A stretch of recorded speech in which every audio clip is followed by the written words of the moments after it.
Caléndulas para nines. Por Carmen Morales. Detesto no ser feliz y no poseo esa capacidad tan femenina que se llama capacidad de sufrimiento.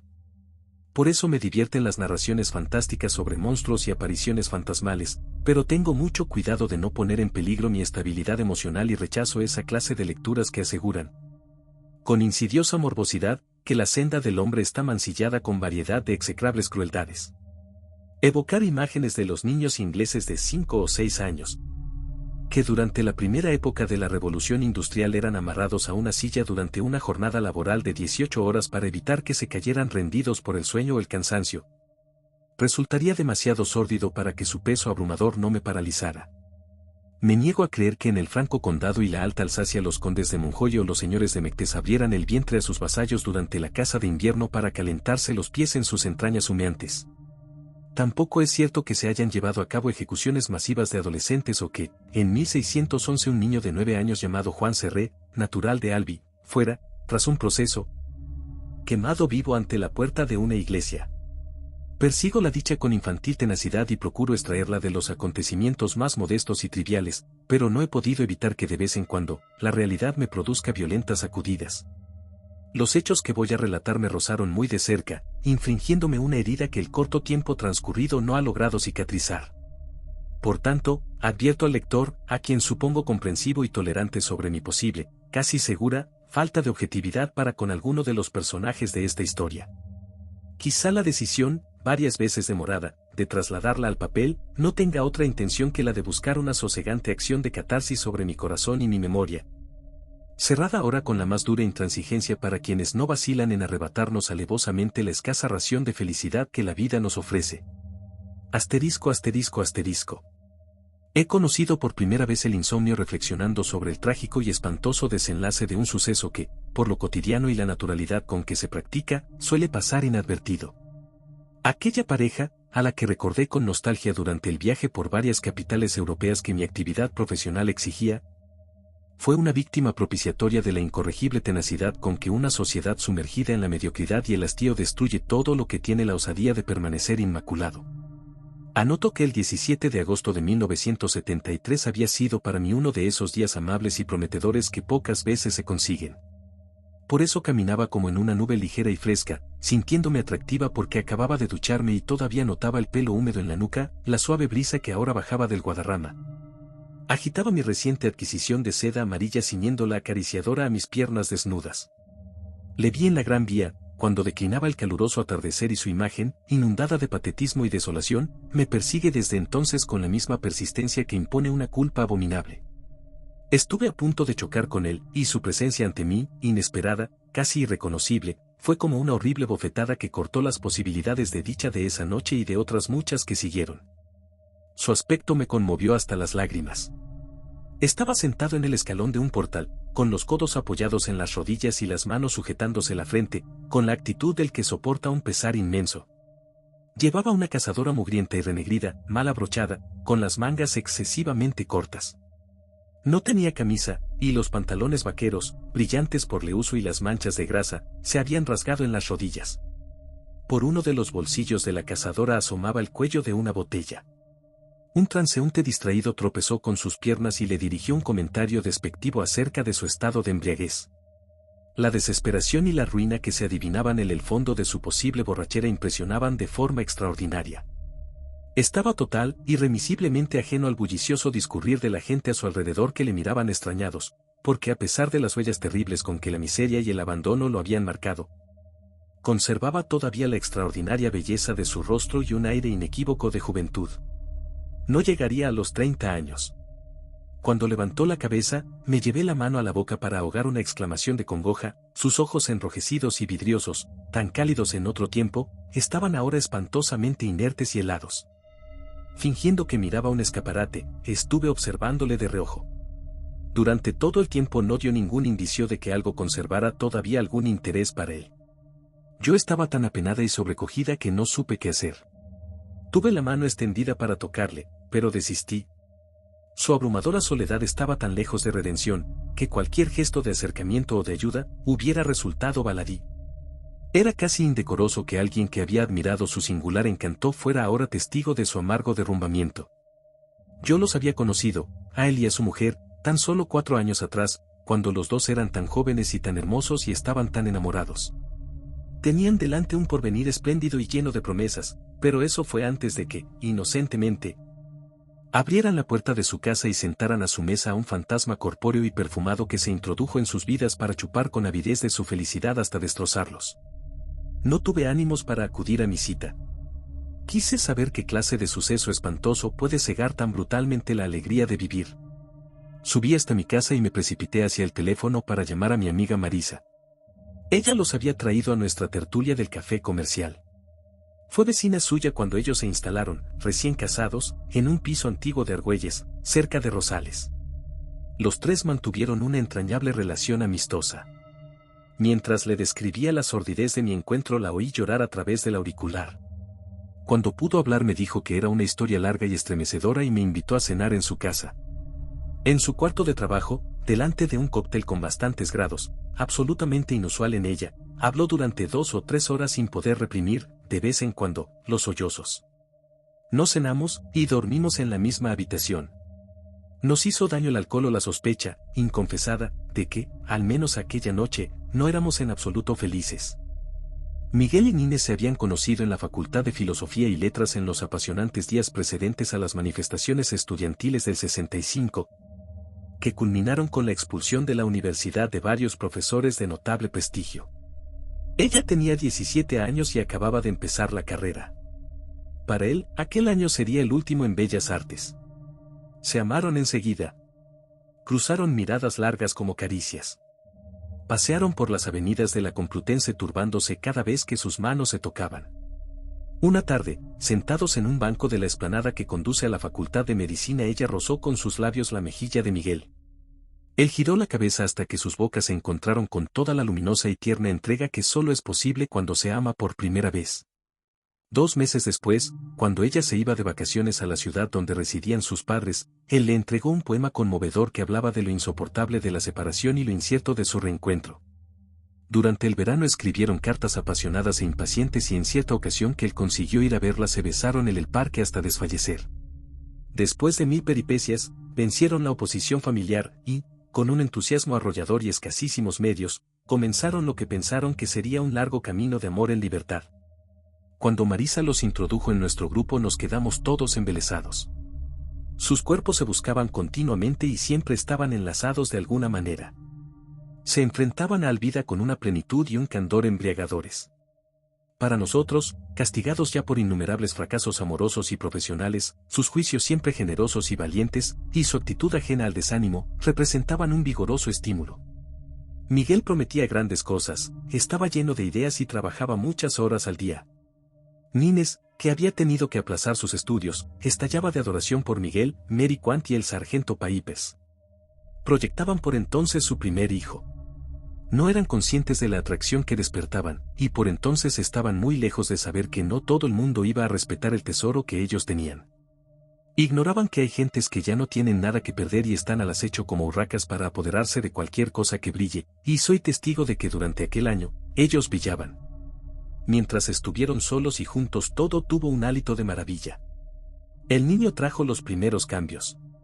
Soportar la responsabilidad de una vida que empieza era demasiado, sobre todo para Nines que, de un día para otro, tuvo que cambiar todas sus costumbres. Nunca había oído hablar de la depresión que suele suceder al parto. A ella le agarró de lleno. Le molestaba la dureza de sus pechos excesivamente crecidos por un caudal de leche que rebosaban manchando los vestidos que los oprimían. Se sentía culpable por no estar, ahora que ya tenían su ansiado bebé, loca de alegría. Los interminables barreños de ropa sucia no se parecían en nada a las aventuras que habían proyectado. Odiaba no tener nada estimulante que contarle a Miguel a su regreso y haber perdido la esbeltez de su cintura que él abarcaba admirado con sus manos. Nunca pensó que aquellas molestias, de las que generosamente evitaba hablar con su marido, pudieran separarlos. Yo quisiera someter, por una vez, mi sentimiento de indignación a un razonamiento benévolo, pero me resulta difícil comprender que aprovecharse de las dificultades de una pareja para meterse de costado en sus vidas no sea, cuando menos, inmoral. Sucedió lo inevitable, apareció otra mujer, que, naturalmente, los estimaba mucho a los dos. Nada nuevo. Solo sabemos de ella que se aburría sentada en su lindo salón, mientras su marido trabajaba para pagar, entre otras cosas, una asistenta que sacara un brillo cegador al parqué. Después de pintarse, no tenía nada que hacer, y es justo comprender que necesitase a alguien que la paseara por el deslumbrante mundo de las boites nocturnas. El dinero necesario no era un problema. Las mentiras, tampoco. Si además aquellos chicos eran pobres e inexpertos, aquello podría tomarse como una loable labor docente. Ella sabía muchas historias entretenidas sobre los 1000 métodos sutiles y excitantes de cómo corromper a un adolescente. Hay abismos que solo son el preludio de otros abismos más negros y profundos. Miguel se quedó atrapado. No importa en qué grado. Bien aprendida la lección, empezó a mentir y eso nunca tiene final. Algo le separaba y las cosas entre ellos ya nunca volverían a ser igual. Si él no hubiera sido tan inocente nunca hubiera caído en la trampa perfumada, ni finalmente, le hubiera contado el asunto a Nines con toda la suerte de detalles, como se describe un juego divertido que, por eso mismo, no hay ninguna razón para cortar. Estaba tan inflado como un pavo y salía y entraba de la casa abrochándose el chaleco del traje nuevo y dejando tras de sí la estela de un perfume demasiado caro para sus posibilidades. La confirmación de las sospechas le produjo a Nines un choque brutal. La sordidez del mundo cotidiano se abatió sobre ella sorprendiéndola con su crueldad. Hubiera querido morir. Desconocía a su marido. El triste espectáculo de los adultos mentirosos la abochornaba. Miguel era la única cosa en el mundo de la que ella estaba segura que ningún daño podría venirle. Y ahora estaba allí intentando sentarla en sus rodillas para descubrirle con una crueldad incomprensible detalles torturadores. Si el hijo era de los dos, ¿por qué los había relegado a papeles tan diferentes? Al principio, lo más insoportable fueron las imágenes. Pensaba en ellos desnudos sobre la cama acariciándose y un dolor lacerante se le atravesaba en el estómago. No pasó por su imaginación impedirlo. Pensó que se trataba de una historia de amor y sabía que eso, cuando nace, es inevitable. Fumaba mucho. Le dolía ese estómago. Dormía poco y mal. No sabía qué hacer. ¿Dónde ir con un niño y sin trabajo? Le repugnaba la idea de volver a su casa arrastrando un fracaso y no había ninguna razón para dejar a su hijo porque su marido se hubiera enamorado de otra mujer. Deambulaba por la casa arrastrando su dolorosa perplejidad, incapaz de superar la rutina de las faenas domésticas, a las que culpaba de todos sus males. Cuando el niño se dormía ella se tomaba 2 copas de un coñac que aborrecía, pero que le brindaba un agradable estado de somnolencia y se tumbaba en la cama. Para soñar entre nubes lo felices que habían sido. Las palabras finales de un verso de Poe la martillaban insoportablemente, nunca más, nunca más, nunca más. Aquel flirt tan divertido duró lo suficiente para hundir a Nines. La estimación que ella tenía de sí misma se basaba en ser una cosa amable, amada por un personaje tan estupendo como Miguel. Cuando creyó que eso había fallado, el mundo falló también. La tarde del 8 de junio fue particularmente aciaga. El bebé había tenido un proceso diarreico que la obligó a cambiarle los pañales infinidad de veces y a lavarlos rápidamente para que se secaran. A las 11 de la noche, se hundió en un sillón agotada, invadida por un desaliento aniquilador. Miguel, que revoloteaba inquieto a su alrededor, le puso el televisor para que se distrajera, puesto que él iba a salir. Con el pomo de la puerta en la mano le dirigió las últimas palabras: no me esperes despierta, vendré tarde, a las 3, a las 4 o a las 5. La crueldad que implicaba esta observación la dejó anonadada. No pudo contestar, ocupada en retener las lágrimas hasta que él saliera. Con los ojos empañados vio en el televisor la conmovedora escena de amor de picnic. Le hizo un daño insoportable. Se levantó trastornada y cogió del botiquín 4 pastillas de un somnífero para buscar en el sueño un olvido que parecía imposible. Sabía que no pasaría nada irreparable. El niño la necesitaba. Así conseguiría dormir profundamente toda la noche. Miguel no regresó aquella noche, pero ella no lo supo. Amanecía el 9 de junio. Sobre las 7 de la mañana el niño inició los gorgojos y ruiditos con los que reclamaba la atención de su madre. Nines lo oía lejano pero no podía reaccionar, mareada todavía por el efecto del barbitúrico. Se dio la vuelta en la cama y agarró su manita, intentando retenerlo un poco más. Le tocó. Estaba empapado y frío. Era preciso cambiarlo. Se levantó dormida y, a tientas, abrió el grifo del baño. Volvió a la habitación y se derrumbó sobre la cama. Las piernas apenas si lograban sostenerla. pasó un largo rato. La bañera tendría ya más agua de la necesaria. Puso al bebé sobre la cama y a ciegas, le desnudó mientras él jugueteaba chupándose los deditos. Ponerle limpio y darle el biberón sería cuestión de 20 minutos. Luego los dos podrían dormir otra vez. No conseguía despejarse. Un sopor agudísimo le invadía. Con el niño en los brazos avanzó por el pasillo con los ojos cerrados, tambaleándose. Los párpados le pesaban como losas. Cuando el agua tocó su cuerpecito desnudo, el bebé lloró desconsolado. Estaba fría. Le sostuvo con una mano mientras, precipitada, abría con la otra el grifo de la caliente, del que brotó un chorro ardiente. La bañera estaba casi llena y los baldosines de la pared giraban a su alrededor. Al forzar el cuerpo para abrir el grifo, el niño se le escurrió de la mano, lo sostenía. El vapor inundó la estancia. No se veía. El agua quemaba. Intentó sujetarle nerviosa y atolondrada mientras cerraba otra vez el grifo rojo. No consiguió ninguna de las dos cosas. Se escurrió en el suelo encharcado. Empezó a gemir. Manoteó frenéticamente buscando el bultito diminuto en aquella inmensidad de agua abrasadora. Enloqueció de pánico. Estaba empapada. Lloraba con desesperación.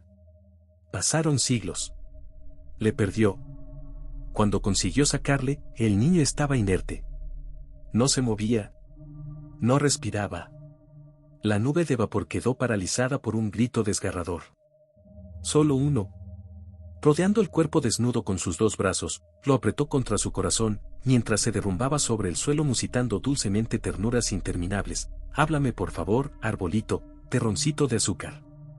Tú eres mi bebé y te quiero, te quiero, te quiero. Mi muchachito. Despiértate por favor, sonríeme por favor, por favor, por favor. Después llegaron los minutos más aterradores que una mujer puede experimentar. No existe ningún horror parecido a eso. Le arropó con una toalla. Restregó su carita todavía tibia contra la suya. Se levantó. Sobre la repisa descansaba la navaja de afeitar que se había traído como recuerdo de su padre y que Miguel usaba algunas veces. El mango de marfil blanco aumentó su tamaño hasta el infinito. La abrió. Se hizo un tajo profundo en el cuello, otro en cada una de las muñecas, se descubrió el pecho y lo atravesó con una cruz de parte en parte. Su rostro, delante del espejo, estaba intacto. Tan bello como siempre. No pudo soportarlo. Lo mutiló fríamente. Se sentó en el suelo encharcado, recostando la espalda contra la bañera. Cubrió esmeradamente los piececitos del niño con la toalla blanca y tibia. Sobre las losas del pasillo avanzó lentamente un río de sangre. Hacia las 9 llegó Miguel. Traía en la mano un ramo de caléndulas para Nines. Conocía su pasión por las flores modestas. Abrió la puerta mientras paladeaba por anticipado la alegría de la reconciliación. Aquel juego estúpido había terminado y ahora volvería a tenerla cegadoramente entregada entre sus brazos. Renuncio a describir el pavor de un descubrimiento abominable. Por la tarde Marisa bajó a tomar café con Nines. Él tenía el cuerpo empapado de sangre y agua. Nadie volvió a verle sonreír jamás. En el estudio se fueron acumulando bocetos de un cuadro inacabado, siempre el mismo. Sobre el pasillo de un piso de argüelles, cerca de Rosales quedó, pisoteado y marchito, un ramo de caléndulas. Gracias por escuchar esta historia, me ayudarías mucho que dejen su like y suscríbanse al canal para no perderse los próximos videos. Hasta la próxima. También será un placer narrar tu historia en un video. Todos los nombres y lugares se modificarán para proteger a los involucrados.